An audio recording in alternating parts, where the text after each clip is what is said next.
Pedro dos Santos. Hoje eu completo 30 anos. Faz 2 anos que eu sou casado. E meu presente hoje foi saber que minha mulher está grávida. Primeiro foi um susto, depois uma felicidade imensa. Aí eu fiquei assustado outra vez.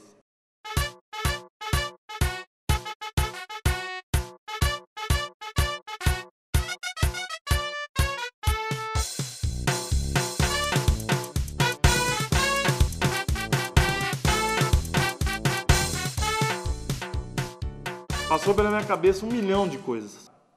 Como o mundo que a gente vive vai tratar meu filho? E como será que ele vai perceber esse mundo? Fiquei mais tranquilo, porque hoje em dia a tecnologia está bem mais avançada.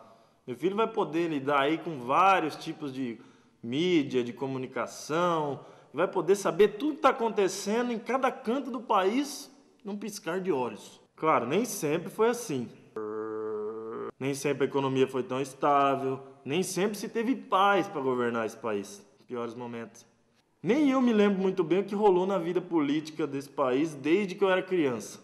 Minha mãe é dona de casa. Meu pai se aposentou como peão de fazenda. Daqueles que usam botina e chapéu para lidar com gado de corte. A vida toda ele passou no lombo de um cavalo, levando para comer, para vacinar ou ainda para o abate. Quando eu era pequeno, eu ia com a minha mãe levar comida para ele no meio do pasto. Aqueles tempos eram muito difíceis. Não gostei.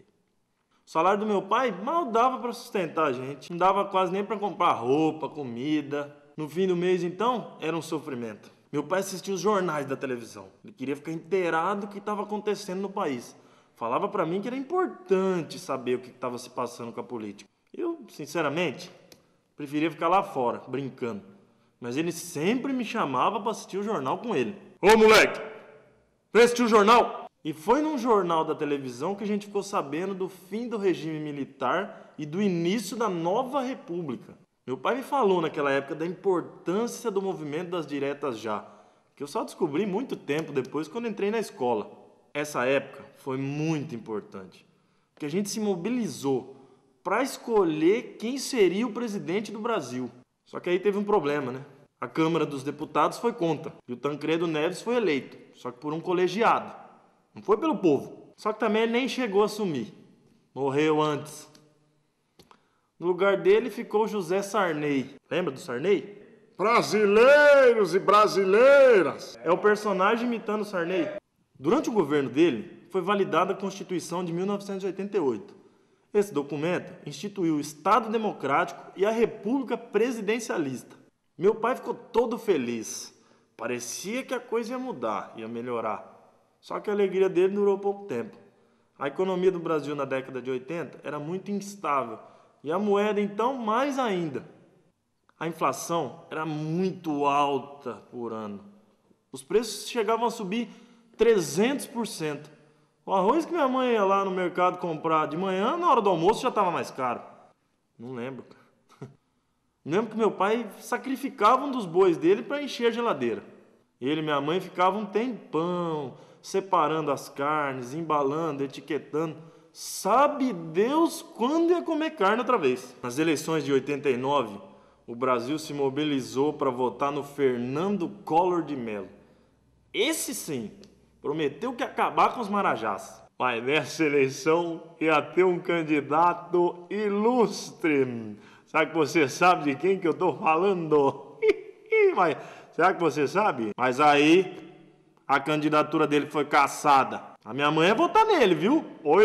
O Collor foi o primeiro presidente eleito pela população desde a década de 60. Minha gente, meu pai estava economizando cada centavinho para comprar um carro aquele ano. Que ia ser o primeiro carro da vida dele. Por tabela também ia ser o primeiro carro da minha vida. Até que um dia, quando eu cheguei da escola, estava meu pai falando para minha mãe, com a voz embargada, que a economia estava com problemas, que o governo tinha roubado todo o que ele tinha economizado. E aí esse sentimento ruim, essa indignação, tomou conta de todo mundo. Quando foi instalado aí o plano Collor, confisco da poupança. Depois de 2 anos de governo, Collor se envolveu num escândalo. Um dia meu tio chegou em casa com uma revista Isto É lá, falava um monte de acusação contra o Collor. O ex-tesoureiro dele, tal de Paulo César Farias, Segundo a revista lá, tinha ficado rico nas custas da amizade que ele tinha com o presidente, de maneira ilegal. O irmão do Collor, o Pedro, ele mostrou documentos para uma outra revista, a Veja, que o PC Farias tinha propriedades no exterior. Nessa época eu ainda era muito novo, sabe? Mas eu acabei ajudando a minha irmã a pintar a cara, fazer uns riscos amarelos, outros verdes. Ela e os amigos dela foram pra rua protestar, exigir que o Collor saísse do governo. Isso num processo que chamava impeachment.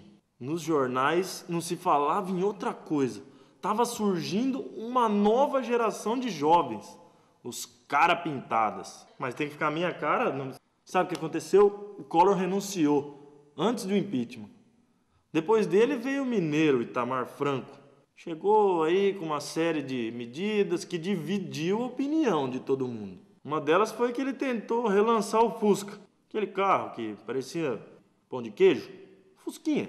Preços populares para todo mundo poder comprar. No começo ninguém deu muita bola não, sabe? Achou que era uma medida que não ia virar. Mas as vendas foram ótimas. Animou todo mundo. Ah, só um detalhe. Desde 1986 que o Fusquinha não era fabricado.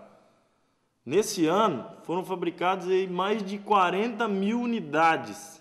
Só que em 1996 a fabricação foi oficialmente paralisada. Ainda durante o governo Itamar começou a ser implantado o Plano Real. Era o protótipo do que seria a estabilidade financeira do país. Mas, como no Brasil aqui nada vem com tranquilidade, o Itamar e o então ministro da Fazenda, o Fernando Henrique Cardoso, ficaram se enganfinhando para saber quem que era o pai da criança. O Fernando Henrique Cardoso ganhou notoriedade com esse Plano Real. Ele acabou sendo eleito presidente em 94 e sendo reeleito em 98. Começou uma época de mais calma, mais tranquilidade para a economia brasileira. O Brasil não tem problema. O Brasil não tem problema. Aleluia. Nessa época todo mundo podia comprar os produtos que tinham necessidade ou queriam, sem se preocupar que 2 dias depois ia estar o dobro do preço. Já com a economia aparentemente controlada, eis que surge no governo um tal de Luiz Inácio Lula da Silva. Você já deve ter ouvido falar. O Lula é um ex-metalúrgico, ex-sindicalista, que tentou diversas vezes chegar à presidência, mas nunca tinha conseguido. Meu pai votou nele com muito orgulho. Meu pai achou que naquele momento tinha uma pessoa do povo, um representante do povo no governo. Alguém mais íntimo, alguém mais chegado. Sabe como é que é? O Lula começou o mandato dele em 2002. Em 2006 foi reeleito. A população carente realmente gostou do cara. Para vocês terem uma ideia, o Bolsa Família, que garante renda mensal para famílias carentes, é sucesso até hoje. É claro que o presidente não fez faculdade, ficou famoso aí por diversas gafes. Eu não sei de nada, companheiro, eu não sei de nada. Mas até que a trajetória política dele trouxe uma perseverança que estava faltando para a população. Nunca na história desse país e etc, né? Meu filho vai nascer no começo de 2011. Até lá a gente vai ter um novo presidente da República. E quando meus netos vierem, já teremos outros e outros e outros. Muitos outros. Eu só espero realmente que essa estabilidade continue. Mas a política é bem assim. Não é pensar só no seu bem próprio. É pensar num bem comum a todos. E é isso que eu estou fazendo. Pela minha família, pelo meu filho. E como a política vem em ciclos, é o que você deve fazer também. Você corta. Peraí, não dá? Não.